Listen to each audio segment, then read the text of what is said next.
L'éveil est un thème très actuel puisque le monde entier est dans cette phase.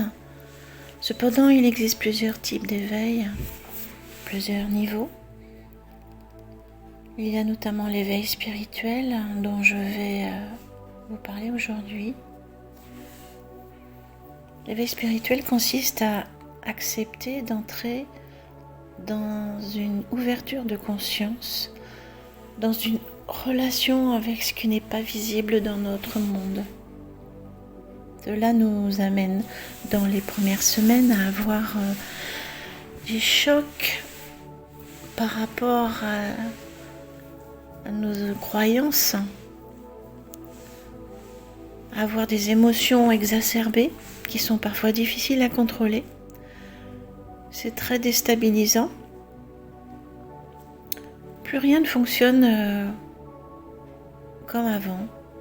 Et cela peut même provoquer une sorte de déprime qu'on appelle la nuit noire de l'âme. Parce que l'on est amené à déstructurer toutes nos connaissances et nos croyances pour s'ouvrir à quelque chose qui n'est pas visible, mais que l'on ressent au plus profond de soi. Ce sont ces petits instants de grâce qui durent quelques secondes et qui nous mettent en relation avec les plans subtils par des messages, une plume, un mot, une phrase, une image, un animal. Il y en a tellement. Chaque jour, nous recevons des messages de nos guides, de l'univers, peu importe comment vous les appelez. Et nous ne les voyons pas. Donc cette phase d'éveil, elle dure quelques semaines ou plusieurs mois selon les personnes, selon le chemin, selon l'âme.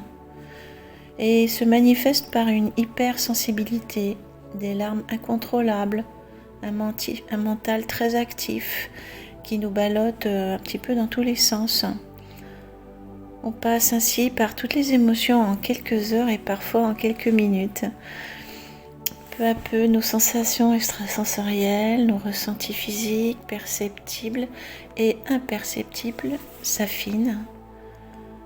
C'est ainsi qu'on retrouve une connexion, des connaissances que nous avions oubliées, qui étaient dans notre inconscient, dans nos corps subtils, dans notre ADN, ce qui peut être troublant au début, car c'est tellement simple.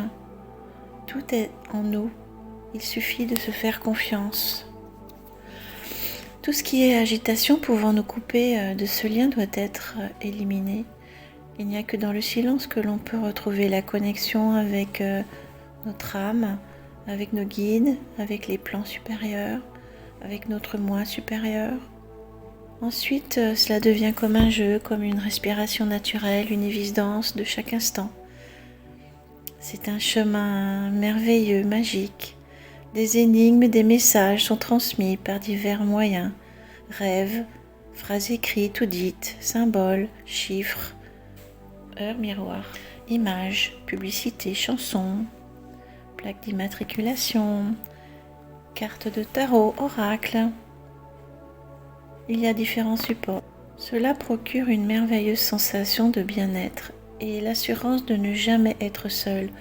Se faire confiance, se laisser guider est la meilleure des façons de réussir à avancer sur ce chemin vers la meilleure version de nous-mêmes qui nous amène à un niveau de fréquence qui nous permet ensuite d'avoir une vie fluide, agréable.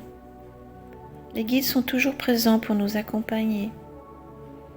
Il y en a depuis la naissance jusqu'à notre départ. Et puis, il y en a qui viennent lorsque nous avons des étapes, des défis à relever. Quel que soit le chemin que l'on emprunte, quelle que soit la situation, ils sont pleins d'amour pour nous, pour chacun de nous. Je vous souhaite le meilleur chemin avec beaucoup de grâce, de joie, de plaisir. À bientôt.